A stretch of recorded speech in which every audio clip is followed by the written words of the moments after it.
Israel ने जिस Lebanon को बारूद से पाट दिया, ये वही की तस्वीर है। इजराइल ने जिस हिजबुल्लाह चीफ को मारकर जंग में जीत का ऐलान किया, ये उसी नसरल्लाह का मातम है। हिजबुल्लाह चीफ नसरल्लाह को दफनाने लड़ाकों का जनसैलाब बैरूत में उमड़ आया है। नसरल्लाह की कब्र से एक बार फिर ऐलान हुआ है कि अब नेतन्याहू से पूरा हिसाब लिया जाएगा, नए सिरे से फिर युद्ध लड़ा जाएगा।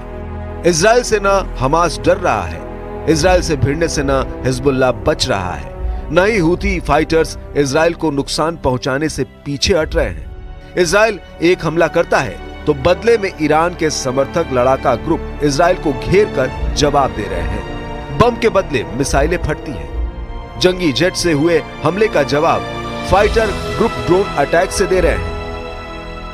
इजराइल जिन 7 फ्रंट पर 2 साल से युद्ध में उलझा है, वो सब हकीकत में अब भी एक्टिव है। ट्रंप की तमाम धमकियों के बाद भी ईरान नेतन्याहू से आर पार के युद्ध की चुनौती दे रहा है। इस एक हफ्ते में ईरान के सभी टॉप लीडर और जनरलों ने इजराइल पर जो कहा वो बहुत भयानक है। जनरल जब्बारी बोले, जला डालूंगा तेल Aviv.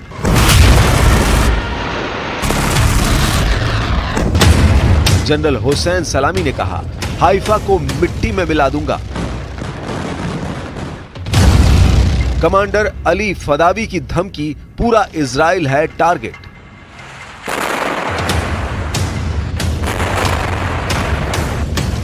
Supreme leader Ali Khamenei का ऐलान, अमेरिका को भी नहीं छोड़ना है।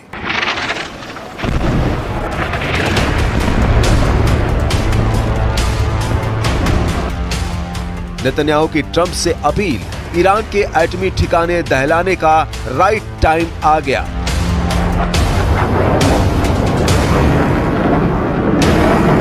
इजराइल 2 बार ईरान को जंगी जेट से बम बरसाकर ताकत दिखा चुका है। इजराइल ने ईरान के फाइटर ग्रुप के सरगनाओं को सफाया करके अपनी वॉर प्लानिंग की झलक भी दिखाई है। इजराइल ने गाजा में हमास को इतना बम मारा कि वो बर्बाद हो चुका है। नेतन्याहू ने हिजबुल्लाह की भी मिसाइल धमाकों से तबाही तय की है।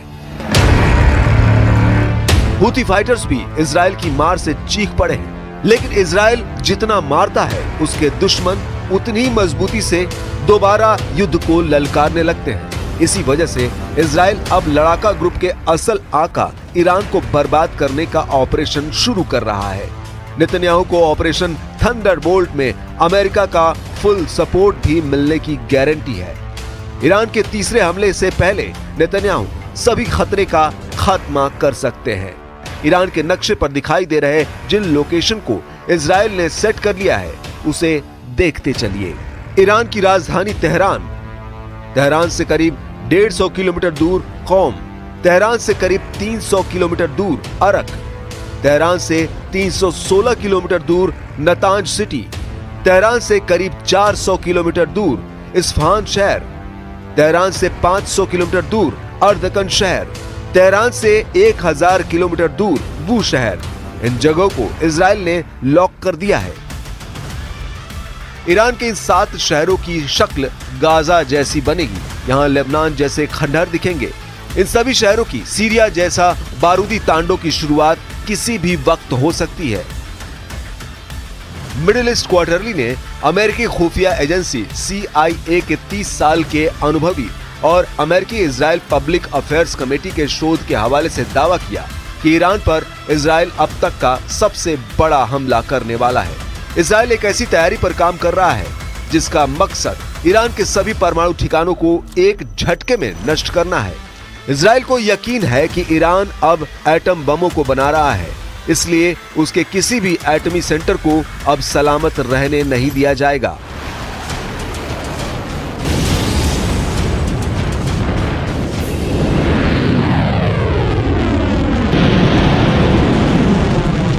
ये नई बात नहीं, पीएम नेतन्याहू इस मंसूबे का ओपन ऐलान करते रहे हैं, लेकिन ईरान पर होने वाले हमले का दायरा है। इजराइल अगर अपने प्लान के हिसाब से ईरान पर धावा बोलता है तो पूरा ईरान न्यूक्लियर कचरे का ढेर बन जाएगा, जिसमें ऐसी तबाही मचेगी जो कई मुल्कों को बर्बाद कर सकती है।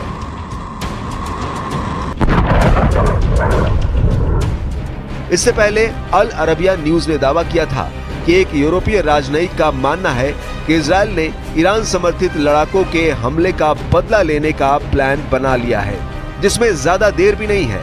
पीएम नेतन्याहू ने इसकी जानकारी दी है कि प्रेसिडेंट ट्रंप और उनकी लगातार बातचीत चल रही है। असल दुश्मन को सबक सिखाने का वक्त आ गया है। ברגע שהוא נבחר, הנשיא טראמפ התגייס למשימה של שחרור החטופים, הוא שוחח אותי בערב ביום רביעי, הוא בירך על ההסכם, והוא הדגיש, בצדק, שהשלב הראשון של ההסכם הוא הפסקת אש זמנית.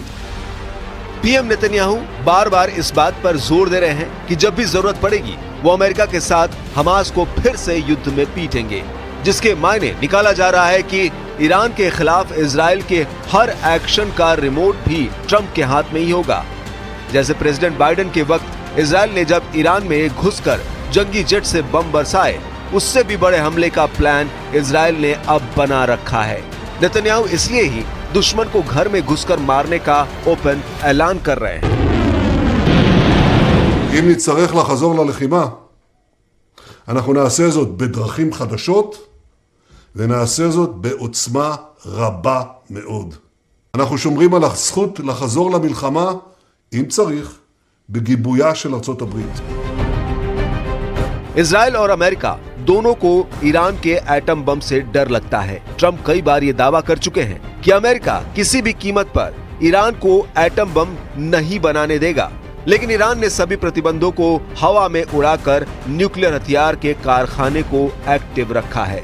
ईरान के परमाणु हथियारों के गोदाम के तौर पर 5 अड्डों की निशानदेही हो चुकी है, जिसमें सबसे पहला नाम नतांज न्यूक्लियर साइट का है। नतांज में ईरान का सबसे बड़ा यूरेनियम संवर्धन प्रोग्राम चलता है। ईरान की राजधानी तेहरान से लगभग 300 किलोमीटर दक्षिण में नतांज हस्फहान सूबे में है, जहां 2 प्लांट लगे हैं। पहला underground fuel enrichment plant FEP और दूसरा upper pilot fuel enrichment plant PFEP। Natanz nuclear site का पता साल 2002 ही में चल गया था। इजराइल ने नतांज साइट को कई बार निशाना बनाने की कोशिश भी की है। खामेनेई के एटमी अड्डे में पहाड़ पर बना एक ठिकाना भी है। ईरान के कोम शहर से 20 मील दूर फोर्डो परमाणु प्लांट है। साल 2015 में समझौते के बाद ईरान को फोर्डो में यूरेनियम संवर्धन बंद करना पड़ा था। हालांकि अब यहाँ 1000 से अधिक सेंट्रीफ्यूज काम कर रहे हैं। पहाड़ी परमाणु प्रयोगशाला की तर्ज पर ईरान ने इस्फहान में भी न्यूक्लियर हथियार का कारखाना बना रखा है, जहां fuel plate fabrication plant, uranium conversion facility तैयार की जाती है। इन्हीं से यूरेनियम को यूरेनियम हेक्साफ्लोराइड में बदला जाता है, जिसे सेंट्रीफ्यूज में डाला जाता है। इस्फहान में यूरेनियम मेटल बनाने के उपकरण भी हैं, जो परमाणु बम के कोर को बनाने में किया जा सकता है। IAEA ने हाल ही के जांच के बाद कहा कि इस्फहान में सेंट्रीफ्यूज पार्ट्स बनाने की मशीनें हैं। ईरान के 3 बड़े एटमी सेंटर के साथ कई सीक्रेट ठिकाने हैं, जिनकी चर्चा कम होती है। इनके नाम भी जानिए। ईरान के अरक न्यूक्लियर साइट का नाम बदलकर अब खोंदाब कर दिया गया है, जहां प्लूटोनियम का उत्पादन का आरोप लगाया जाता है, जिसका इस्तेमाल परमाणु बम के कोर को बनाने में किया जा सकता है। ईरान का इकलौता परमाणु ऊर्जा संयंत्र बुशहर में है, जो रूसी ईंधन से चलता है, जिसका इस्तेमाल ईरान बिजली बनाने के लिए करता है। खोमेनेई की न्यूक्लियर टीम करज में परमाणु प्रोग्राम भी चलाती है। ईरान का एक एटमी अड्डा यज़्द के रेगिस्तान में बताया जाता है। ईरान के एटमी हथियारों का बेस पार चीन में है। इस साइट पर ईरान मिसाइलों की टेस्टिंग भी करता है। इनके अलावा खामेनेई की एक एटमी लैब राजधानी तेहरान में भी है, जिसे तेहरान रिसर्च सेंटर का नाम दिया गया है। इजराइल मानता है कि ईरान ने एटमी हथियार बना रखे हैं, उन्हें सीक्रेट लोकेशन पर छिपा रखे हैं। ईरान के एटमी हथियारों की रेंज में पूरा इजराइल आता है। इस वक्त हमास के रॉकेट से ज्यादा खौफ ईरान की मिसाइल का है।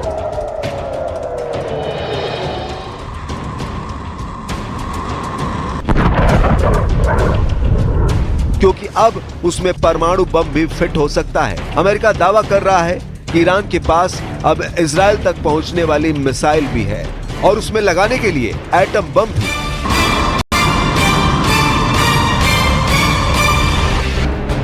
ईरान के परमाणु ठिकानों को लेकर IAEA यानी अंतर्राष्ट्रीय परमाणु ऊर्जा एजेंसी की एक बहुत ही सीक्रेट रिपोर्ट ने इजराइल और अमेरिका को बहुत ज्यादा डरा दिया है।